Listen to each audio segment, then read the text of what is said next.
because it clearly doesn't matter. So, correct me if I'm wrong, Dr. O'Malley, you said you would come to the February, you could come to the February meeting with a plan, preliminary as it may be, but it will be a plan, and it will address all of the things that you mentioned, and anything else that we email you about, so that if the vote is in February, you would have presented that beforehand, so that we would have at least something, considering right now we don't, we have nothing. Correct? Right, the expectation based on the feasibility study was that it present in February. We haven't decided what the February meeting. I'm of the mind that we have a February 20th board meeting. 21st, you're right.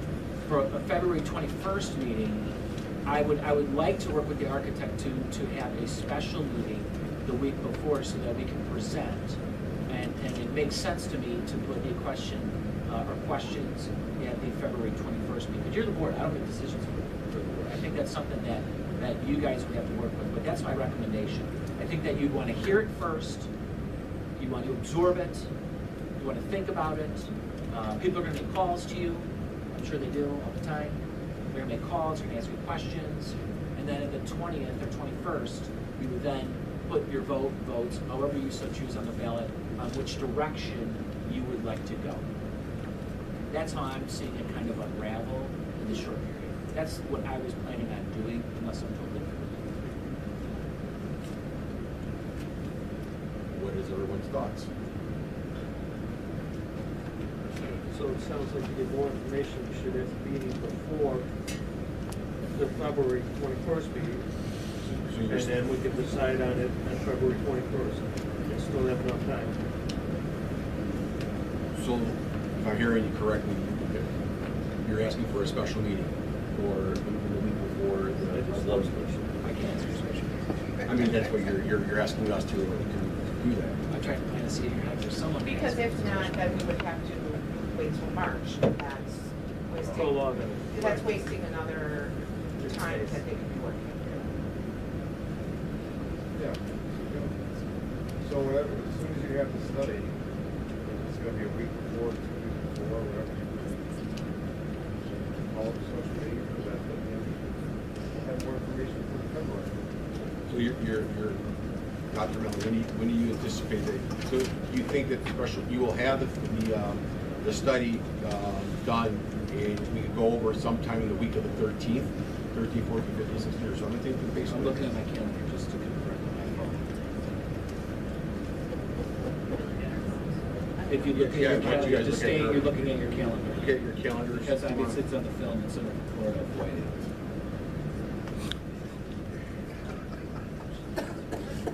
You know it. So on my phone with the calendar app, it says about, I think maybe the 16th of February. Is that sufficient enough time? And that's a Thursday.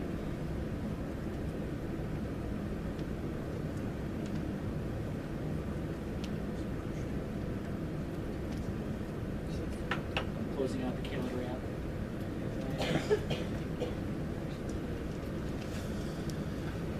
You're thinking of Thursday, the 16th? Why is that date? Or February 15th?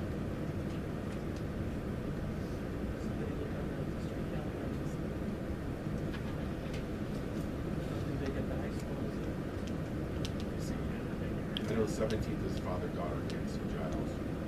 So 16th is fine with me. We can do the 16th. We can always send out some type of information letter if we change it. 16th good for you? But I think the 16th is a good venture. 7 o'clock here. Yeah, 7.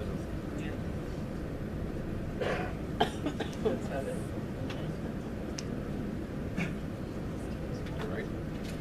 Any other comments from the board before we open it up to the public?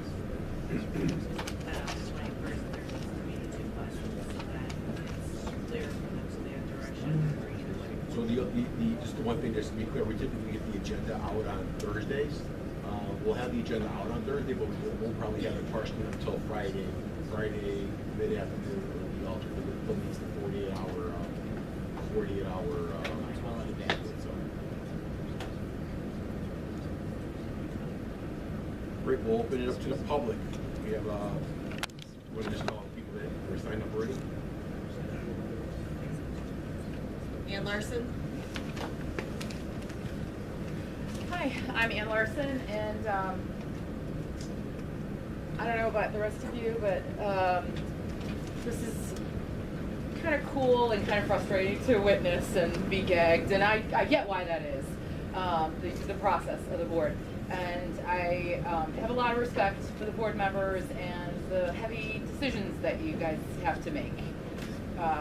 The research, the planning, the cutting decisions, and I understand that nobody wants to be the bad guy, and nobody wants to be the heavy and cut anything, because it's all wonderful. And you're putting it in a great way, Dr. O'Malley, where it's really the taxes, the raising taxes, cutting programs, or doing the grade centers. I love that this school system is set up in a way, like when I moved here 4.5 years ago, set up in a way that is very similar to what it was like for me to go to school. I didn't go to school here, but it was very similar. So it had this homey feel for me. 2 schools, K-8, sounds wonderful.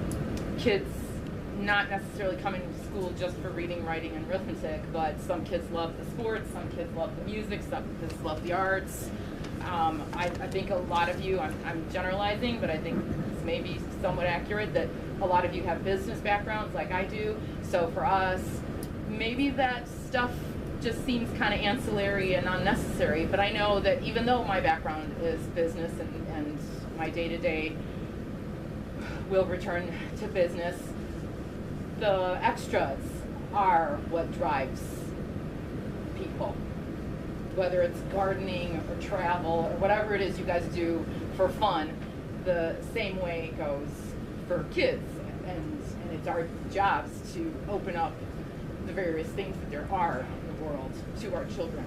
So I'm glad to hear that the board seems to be going towards grade centers, even though that's maybe, you know, not an awesome thing altogether, but I like that you're not looking at chopping programs, but rather the grade centers, so that the kids still have the whipped cream and the cherry on their experience at Lee and Giles. So thank you for that.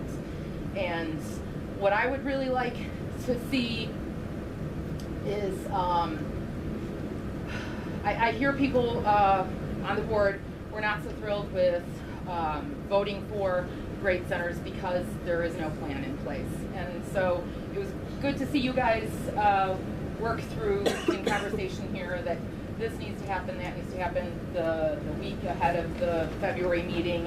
Dr. O'Malley is going to have something to present so that there could be possibly voting in the February meeting. I would love to see in advance of the April vote by the community, I would love to see this board have a plan in place. Everybody's voted and there's no turning back. There's no hemming and hawing anymore about which dollar amount is going to go on the ballot. That has to happen. But then also the backup. If it doesn't pass, what is the backup plan, and have it be voted on, and so it's concrete and we know what's happening. Because I think this experience for the board members, for the community to hear and witness and worry about, but also for the board, this seems to be, in your board experience from what I've witnessed, this seems to be the overwhelming thing for you right now. And I've been to some of the meetings, not all of them, but this is kind of like one of those things that just makes your stomach feel awful. And it's continuing and continuing, but if we could get to some sort of if-then situation and have it be voted on, and then just have the wheels put in motion based on what the result is in April, that would be fantastic. So thank you to the board members. Dr. O'Malley, I'd love to see this board return to your sharing wonderful ideas and you know, increasing the value of the board and the administration to the students and to the community, and for this to be past us. So thank you, and I'm really impressed with the turnout today and the last time I was here. Thanks, everyone. Thank you. Breaks. Hi, everybody. For example, what are the cons of grade centers? Are there any cons that you can share with us? Because everything I'm hearing seems positive. The same programs, the superintendent's saying it's gonna open so many opportunities potentially for our children. What are the cons besides maybe trying to our kids to less In our community, for example, if you live behind the mall, it would take you 40 minutes to walk to Elite. That's a con. You put much more responsibility on the parent on how to get the child there. So not, it's not all, peaches and cream, right? So half the studies academically say one is better and the other half say the other one's better. And so for me, it's not necessarily an academic, it's a budgetary. So that's where it's at. But that's the only comment I can think of on top of my head. We're gonna lose more teachers, right? Right. There is efficiencies there where you wouldn't need as much staff. Also, that's that could be a pro and it could be a con for the staff. There's also reports out that when a school goes to grade centers without a transitional plan, that students sometimes feel the loss of their own identity because they've attended this school or that school for all these years, and that can fester and that can cause problems. There's also a study out there that says that when it's done without a transition, that students can lose their role models, that they've formed connections, they've formed bonds with certain teachers, and by switching schools abruptly without there being a plan, without there being something put in place, that it can be very detrimental to those students as well. Thank you.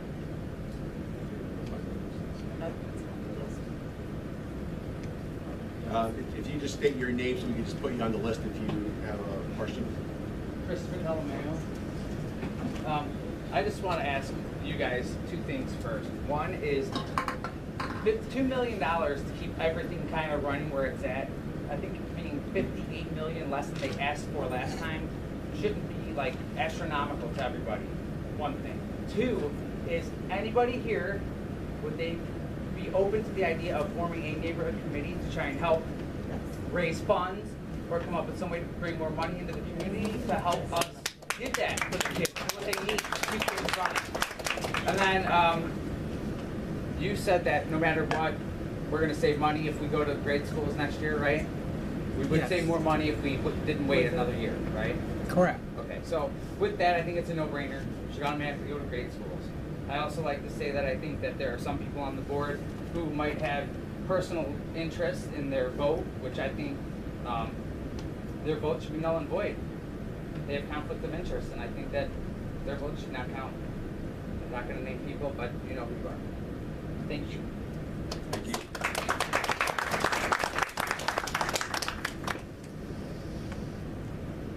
Sir?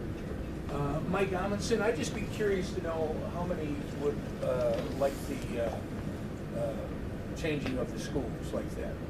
Has it been addressed with the crowd itself other than you guys? In a formal way, it has not. Could we do that right now? Just get a show of You hands. can ask whatever you want, sir. I mean, it's your time. What is that, program number 5? 5, right? Grade That's centers the are one number that 5. How many would be willing to be a part of that? Grade centers, yeah. So there's 75% right there. That's a small sample size, but that's probably the community. Right. I spoke in 2011. I'm sorry, could you Can you forward? speak so we can hear I'm sorry, your you? name, Sorry, please? can you hear you, please? Liz Malky, we spoke about this in, what year was it, 2011? 10, 11. 2010? Yep. Spoke about this. The community had an uproar because you couldn't walk your kid from Giles to League area. That it was huge. They tore apart everything.